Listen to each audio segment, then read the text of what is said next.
What's up, guys? Welcome back to my channel. So I'm here today to talk about The Real Housewives of Dubai, Season 1, Episode 1. So this is a big franchise. This is Bravo's first international franchise. So there are other Housewives franchises abroad. So like, there's Real Housewives of Vancouver, Real Housewives of Johannesburg, Real Housewives of Melbourne, places like that. But none of them are produced by Bravo. Like, they're all like Andy Cohen and Bravo aren't part of it at all. But this is the first one that Bravo and Andy Cohen are part of. And so yeah, the biggest thing on everyone's mind is like, oh my god, like the different laws and shit. So like, being gay is like illegal in the United Arab Emirates and that whole country. Like, you can legally be like stoned to death and like shit like that. And like they touch on some of it in the show, like about how you can't get married to someone if you're of different religions, or if you've already been divorced, you can't remarry legally in that country. So we hit on some of it, but so it's kind of interesting to see. But it is opulence, it is pure capitalism, and it is just the fabulous life over there. It's just like full of expats, just moving there, doing their thing, merging with the culture, and it's really intriguing. So let's jump around into it. So let's start with some information on our new cast. So we have Sara Madani, who is the only Emirati. She was born in the UAE. She has one kid, she's divorced, and she's a tech entrepreneur. We'll get more onto all of them later on, but it's just the little rundown. Next we have Chanel Ayan. She's Kenyan, she has one child, she's married, and she is the UAE's first black supermodel. Next up, we have Caroline Stanberry, and she's the one who a lot of people came into this franchise knowing, because she was on TV on Ladies of London, I guess, before. I don't know anything about her. She's just in the same class as everyone else. She's British, she has 3 kids, is divorced, and she's an entrepreneur. Nina Ali, she is Lebanese American, she has 3 kids, is married, and she's a mommy influencer / CEO. Then we have Caroline Brooks. So 2 Carolines. She'll sometimes be referred to as Brooks, I guess, but Caroline Brooks. She's American. She's from the Boston area, from Newton. She has 1 kid, and she's an entrepreneur, and she's also divorced. And then we have Lesa Milan. She is Jamaican American. She has 3 kids. She's married, and she's a maternity fashion designer. So this is our new cast. It's a very diverse cast, because obviously all the other franchises, like, they're starting to diversify now. Like, we have Garcelle and Crystal on Beverly Hills.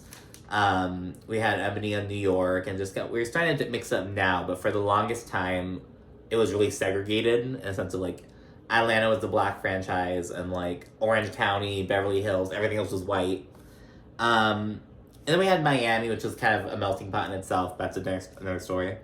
But this one's very diverse. Again, Sara, she's Emirati. Chanel, she's black, she's African. Caroline, she's white. Nina Ali, she's also Middle Eastern. And Caroline Brooks and Lesa Milan are also both black. So it's a really diverse cast, which is pretty cool to see. So we get into a little bit more about some of the girls. We learn more about Ayan, Chanel Ayan, which goes by her last name. Again, she was the first black supermodel in, I believe it was in Dubai or in the whole UAE. I don't recall if it was like, but even Dubai. She speaks 4 languages. She speaks English, Somali, Swahili, and Ugandan. She's from this tiny Kenyan village, and she's kind of like a real deal model, like in the sense of like, she moved from Kenya to Dubai with like, got married, got pregnant and stuff, and then she was just approached by someone to like become a model. They're like, you have such a gorgeous face, like you have to be a model. Like, she didn't seek it out, she didn't get plastic surgery to do, like, there's nothing wrong with that, but I'm saying it just happened, you know what I mean? It was like, what was the girl's name? It was like a Lana Turner moment. She was like chilling, and someone goes up to you and like, oh, you're beautiful, you should be in stuff. So that's her story. And she has a very close relationship with her son. Her son's like 16, and his name is Taj. And she talks about how like, if her husband's like away on business, she'll be like, her son will be like, Mom, can I stay home from school? And she's like, yes.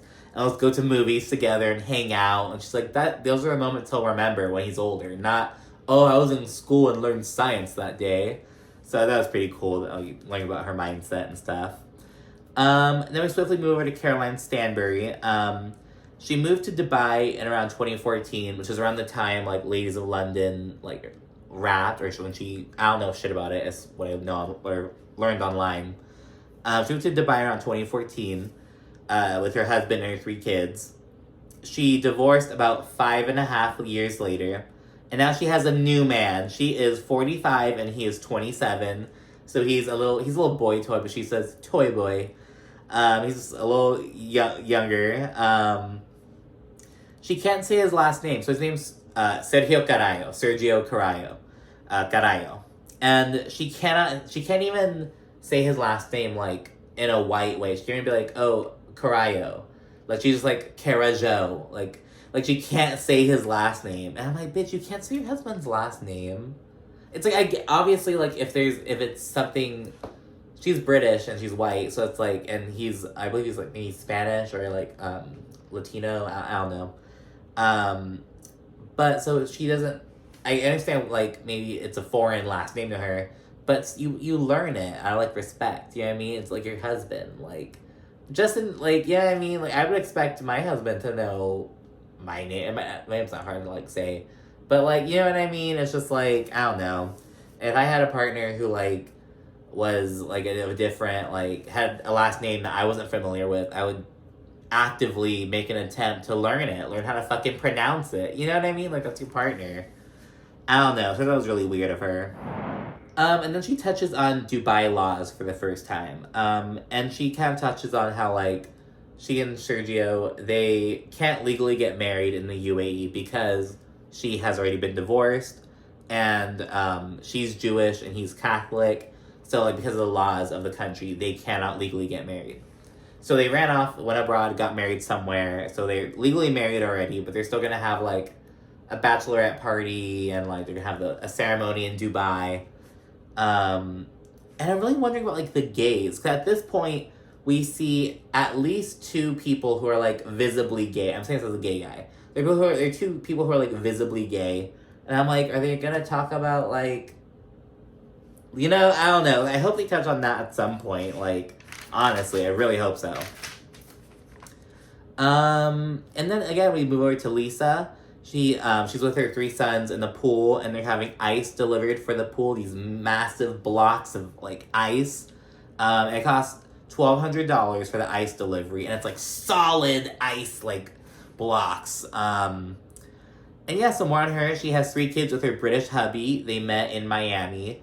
And all of her kids, they have, like, different accents. It's so cute. Like, one has, like, the oldest has, like, a British accent from the dad. The middle child has an American accent, presumably from, I believe, maybe the mom, or just the school system. And the baby has a little Jamaican accent from the mom, I presume. Yeah. Don't you think it's so cute how our kids have, like, 3 different accents? Like, Max, say water. Water. Sebi, say water. Water. Christian, he has a Jamaican accent. Christian, say water. Water. Max, only you say it right. No. I am Jamaican American. So my kids are Jamaican American British kids. And Lesa also touches on how she feels Dubai is safer for little black boys, for her children. And interestingly, well, I guess we'll see this when we touch on Caroline. So most of the people on Dubai have, like, interracial marriages, which is pretty interesting. So, like, Caroline, Lesa, and, well, Lisa's still married to that dude, and so is Ayan. They're both married to those white guys. Brooks, she's divorced from a white guy. Sara Madani, I don't know, and Nina, I think Nina's with another, like, Middle Eastern. So the only people who are, and Caroline, she's with a Latino. So I think it's, or Spanish, or, I don't know. I don't think it might be Portuguese. I don't know. But I think it's really interesting because we don't really see that much. Like, it's usually just, like, 1 or 2, but it's, like, really, it's a very diverse cast all around, which is pretty cool. Then we go to Caroline. Again, she's from Newton, Massachusetts, outside of Boston. She divorced her husband, and she said she really only wanted to, like, keep her son. She just wanted to, like, have him by her side, full custody. So she just started over. She chose to walk away with nothing. And yeah, she talks about how as a divorced single mom living in Dubai, she made it. She made an empire, and it's unheard of, she says. She touches on how she lives in 2 neighborhoods, one of which only, like, exclusively, like, only Emirati people live there, like people from the UAE. So it's really interesting. She said she had to get approved to live there. Because at this point, Caroline, she's from the US, but she had been living in Dubai for like 12 years, which is like just so insane. I'm like, oh my God, like, that's crazy. Like, so cool though, you know? But yeah, so she's there, and she had to get approved to live there. That's really interesting hearing about how shit goes there, you know? Because it's a totally new country. It's not like a new city. It's a totally new place. Okay, so now we move over to like a little scene between Ayan and Lesa, who are BFFs. They're looking up for lunch. Lesa, she's my girl. I love her so much. I would cry, but my makeup is so pretty, but I would really cry. Lesa, she tells Ayan that she and her, because they had a date to basically go shopping at Hermes, and Lisa's like, oh, I can't go because I'm going to Caroline's bachelorette party, which Ayan is not invited to. She was mad shade at Caroline and Sergio. She says that she feels like she calls a collaboration relationship, that they have fake forced sexual energy, and it was like, oh my goodness. So everyone loves Ayan. She is like the breakout star of the show. So everyone came in like knowing of Caroline, or even if you didn't watch Ladies of London, you knew that people knew that she was on the show. So, but Ayan's clearly the breakout star. And she touches on how she and Caroline, they just don't mesh. Something about their personalities just doesn't allow them to mesh. So getting some drama right off the bat. Take notes, Diana. Take notes, Diana from Beverly Hills, you know. This is how you flaunt your shit while still bringing drama. And while they're together, Caroline Brooks calls Lesa to basically gossip about how Ayan isn't invited, and Caroline says something to the effect of, yeah, Caroline Stanberry only invited people who are important to her, so maybe that's why Ayan didn't come. And Ayan's like, what the fuck? So yeah, a little seeds planted for later. Real quickly, we have Caroline and Sergio's hen party, their bachelorette party on the boat. I guess Sergio didn't want a bachelor party, so he's just basically chilling at Caroline's bachelorette party. While they're there, Nina suggests that she wishes Ayan were there. She's like, oh my gosh, like, oh, what if Ayan were here? I love her. And Caroline Brooks throws some shade, and she says, like, oh, I don't miss her at all. And she accuses Ayan of basically icing her. And this goes back to, Ayan and Caroline Brooks have kind of a weird friendship. It's up and down, they say. And everyone basically agrees that Caroline Brooks is kind of messy. She's kind of like, what's the word? Flip-floppy, you know? She's kind of wish-washy. So, yeah, that's what's going on. And then real quickly, again, we get a little glimpse at some of the differences between the United States, or basically the Western countries, and the UAE.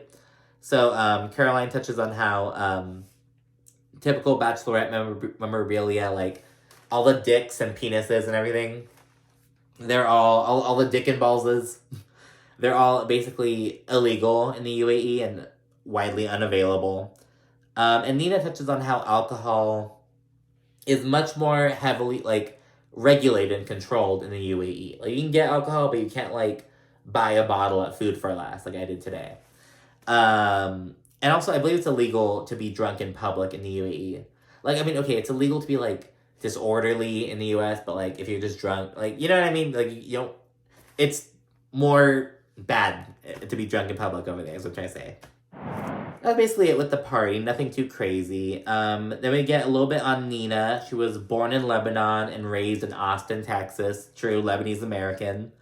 And she and Sara are visiting the Dubai frame with their kids.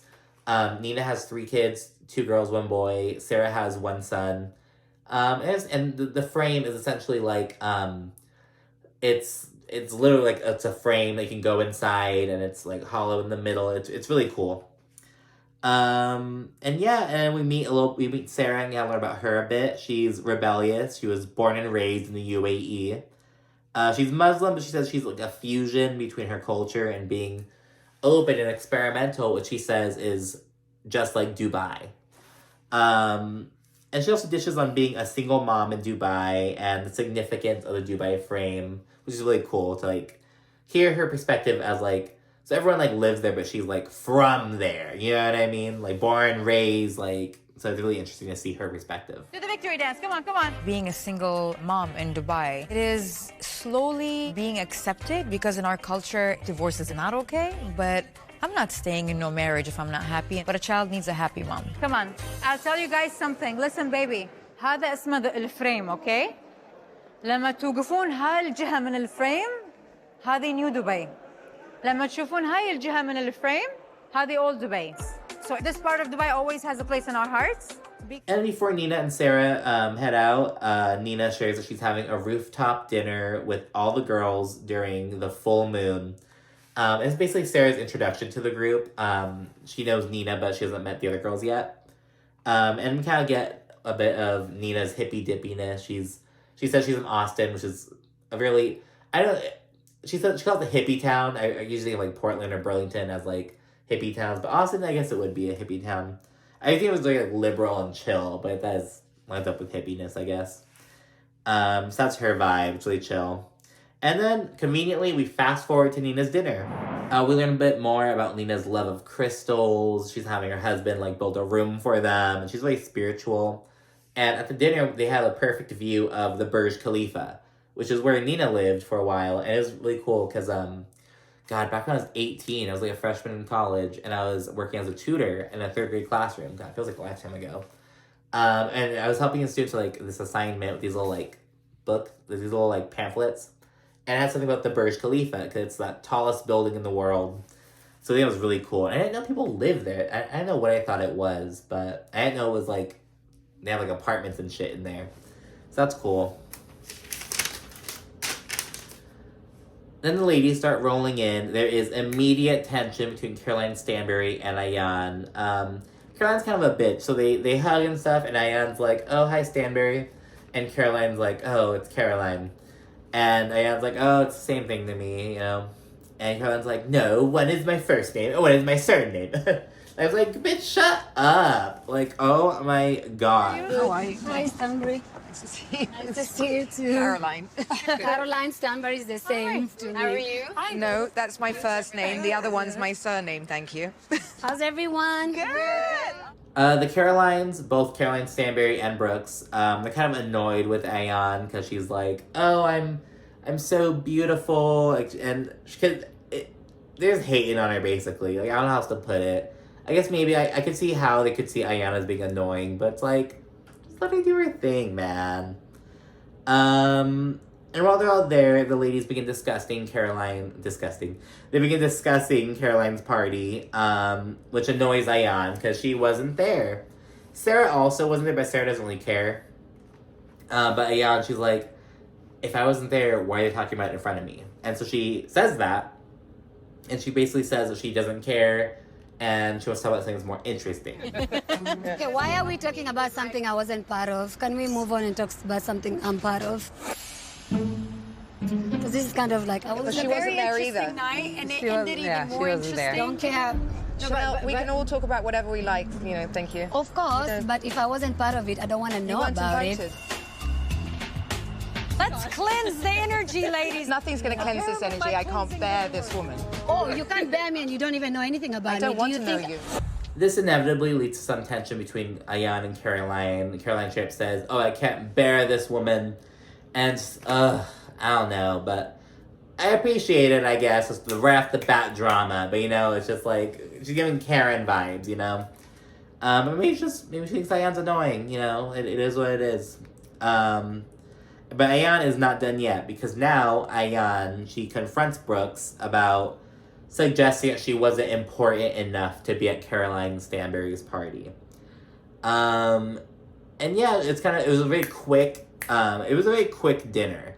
So they got there, they kind of all introduced to Sara, just mingled for a bit, and then boom, Ayan versus Caroline. boom, Ayan versus Brooks. And so you at least see a dynamic so far. And so to get more into the dynamic, Lesa and Ayan are best friends, and they're also really cool with Nina. They're all like, they could be like a trio if they wanted to. They're all really cool with each other. Nina, of course, is cool with Sara, and she's introducing Sara to the group. And Caroline Brooks is kind of cool with everyone in a sense. And I believe that's everyone. Yeah. Oh, and Caroline Stanberry. Who's Caroline Stanberry cool with? She's cool with Nina, and she's cool. I think she's cool. Yeah, she's cool with Brooks as well. And Lesa, I believe. But, so yeah, it seems like a really cool cast, because it's like, first season, they all have existing relationships, and it's just, bam, right off the bat. And then Caroline Brooks and Ayan continue to get into it, and they just call each other's wigs. Ayan says, "Oh, you're just jealous of me." And Brooks like, "Oh, jealous of what? That scarecrow wig that you have on?" And then Ayan calls Caroline Brooks ugly, essentially. She's like, "Oh, look at my face, look at your face." And that's where it ends. There's at the table. And it was just good. It was so good. They're just so... See, unlike Diana, they're letting their wealth speak for itself almost. You just see how they're living. It's bam. They're like, I don't go shopping in person. Oh, a designer, Fendi designed my London home. And it's just like, they don't need to do all that bullshit. They just live the life, which I appreciate. So take notes, Diana. But that's it. I'm really excited for this franchise, and I hope you are too. So I'll see you guys soon. Bye.